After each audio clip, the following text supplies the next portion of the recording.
Hi, this is Johnny with Scrog Kits. Sitting here packaging up a bunch of kits. Wanted to go over a couple of things that people have asked me. Um, this is our kits.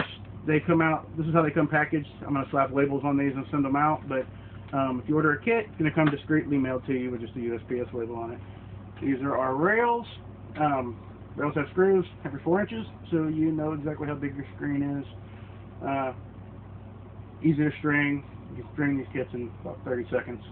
The string that we use is not like the fixed net kits that I see or the paracord kits. We use a more expensive nylon braided cord. It's a masonry twine. Does not mildew, which paracord does do.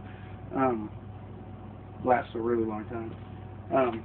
Your kits come with it already ready to be just wound up. This is our adjustable leg. It's got the push pin design.